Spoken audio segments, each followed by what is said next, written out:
ولی قماربازا هم جنگ فکری دارن. چه خیل بلیت ارزان میکنن. به طور مثال اگر 5000 بگه بلیت مردم نمیخرن، ارزانش میکنن، بلیت زیاد میکنن. مثلا 10000 بلیت نیو 50000 دونش میکنن، لیکن ارزانش میکنن. 200 روبل، 100 روبل همین خیلیش میکنن. بله 100 روبل 200 روبلش میکنن. انا تو اینکه مردم ببینه که بگه 200 روبل چیه میخره، 200 روبل بده. یا شدید می 130 روبل کرده است تو. یا 130 روبلش کرده است. 20 تومان میشه، چند تومان میشه. خیلی مهاجر در آسیا میبینه 130 روبل میگه پول یاد نمیفهم دشیره که یا یگون چیزی اندک خیلی میخرم میگه میخره. یکی از راهی غذای فکریه که قماربازا میبرند. دومیش این که بسیار کلمه الله استفاده میبرند.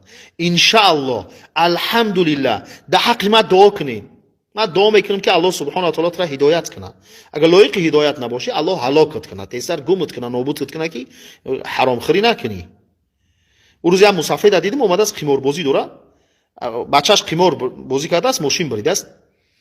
اومده است اکای مسافر میپرسند وایو با میگن خود چی گفتنی؟ و میگه که حقیقتا ده همین خیلی شرکت بدای، شرکت بدایو. گویا اگون افتسالان اومده ماشین گرفته سو قمار شرکت نام کردیان اینو. یک راه دیگر غزوه فکری جوانو را ویران میکنن تا اینکه بلیتاشون فروشن. دیگرش قماری چی؟ کنکورسی حلال. اصلا همین کنکورس گفتن درست نیست. اینا قمار باید بگیم ما. اما قماری که الله در قرآن میسرش میگه و حرامه. چی میگن؟ کنکورسی حلال. چقدر حلال؟ تو میای ساعت میخری یا آینه میخری، در دروش بلیت باشه، خیلی اگه چی بریدی میبری، نه بریدی هیچی. این حلال میشه برای که تو ساعت خری اومده سیکو. این حله هست. در کتاب المفصل فی الفقه الحنفی صاحب این کتاب این گپورا چند سال پیش نوشته گیای. این حله ها را قماربازا نه اما قماربازی پیشینه هم همین حله ها را میکردن. می اومدن میگفتن چی؟ میگفتن تو دیگه چی بخر اگر در دروش بلیت باشه.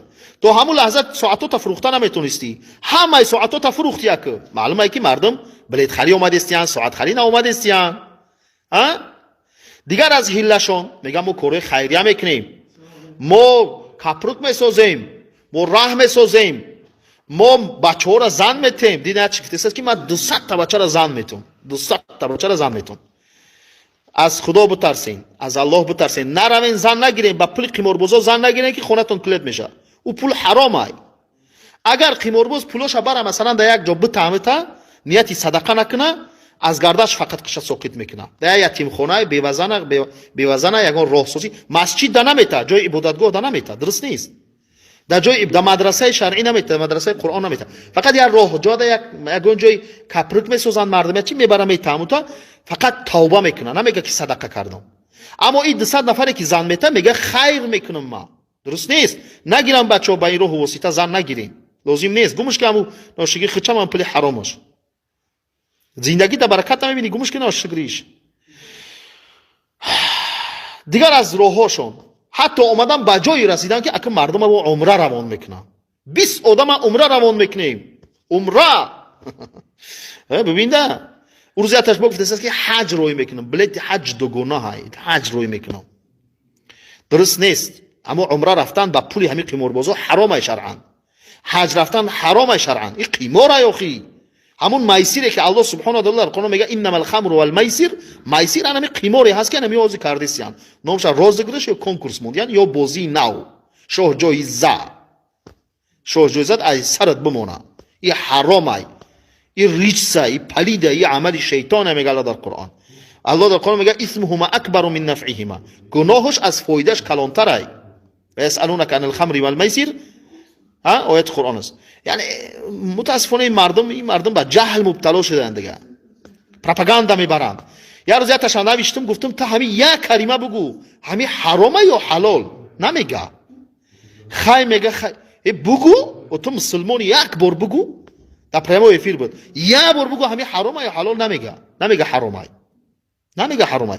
او یک احمق دیگه یه روز ویدیو کرده است چی میگه؟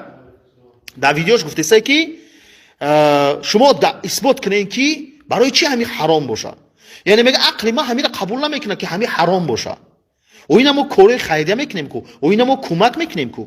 ای به شرف تو 50,000 تا 100,000 آدم فریب میکنی، یک کس کمک میکنی. یک کس یک خولا نوشتگی در اینستاگرام بدونید در کامنتاری ما هست، نوشتگی گفته ای حسابی همین قماربازی در روسیه با شوهرم و فرزندم زندگی میکردم، همین شوهر ما قمارباز شد، چیزی که داشتم همش در قمار زد، در بدر شدیم، مجبور شدم کودکم گرفتم اومدم ترکستان، شوهرم حالی قطعی بومجو در وокзалой روسیه خوبه، در وокзалой روسیه خوبه. این قدر دشمنی و عداوت کینه‌ای که به خاطر همین قماربازا میشوه.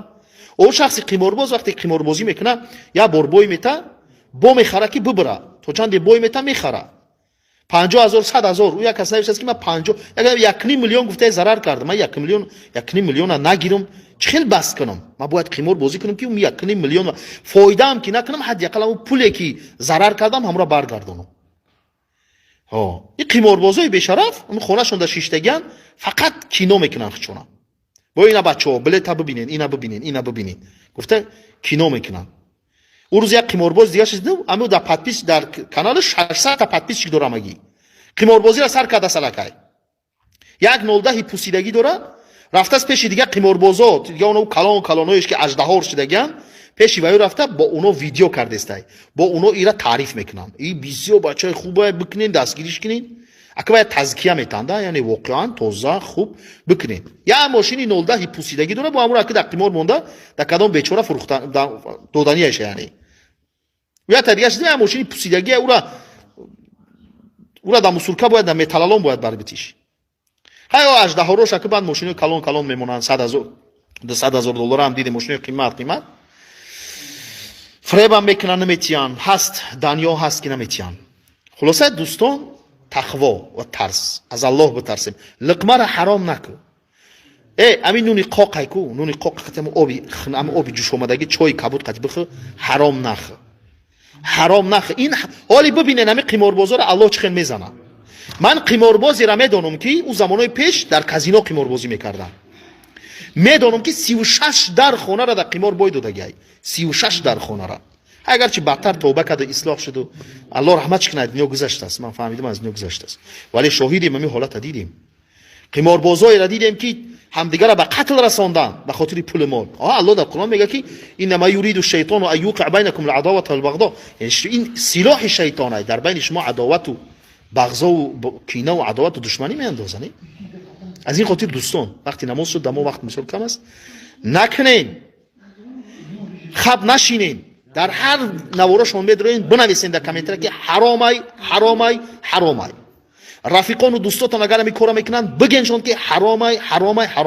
اگر اصلاح نمیشون قماربازی را ترک نمیکنن، قطعی نو رفیقی را ترک کنین، با اونو یک جای نشینین، نان نخورین. درست نیست. قماربازی را ترک نمیکنن، این وبای عصر شده است. ولی بعضی قماربازا از من خفه شدیان، نوشتم که درباره چی، درباره دیگه چیزا بسو گپ نمیزنن، بسو قمار قپیدیان. آخه مصیبت شما کلانتره، پرابلم شما کلانتره. شما مردم ویران کرده استی، شما خونه مردم سوزونده استی. همه کلانترین ماشینیکو همین شمایی. همین ماشینیکو رو فریب میکنن، حق مردم هم میخرن، کسالیو رو میمونن، شما از نو بدتری. اگر یگون تا ماشینی که بقپی توبه میکنه، خیلی میگن پولا میگردونم میتون، یگون تاش توبه میکنه.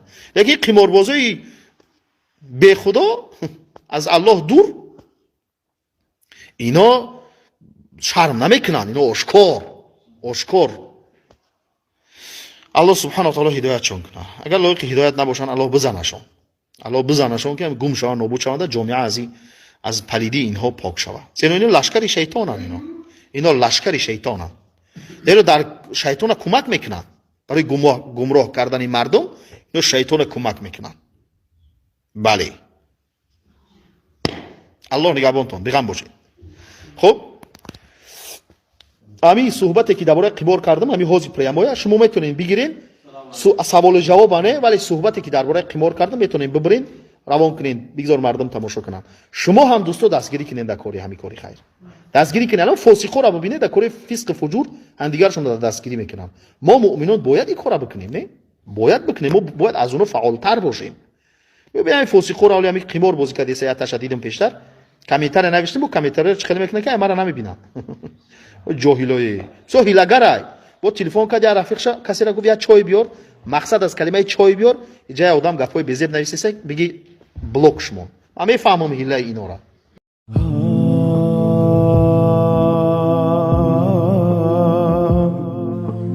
Oh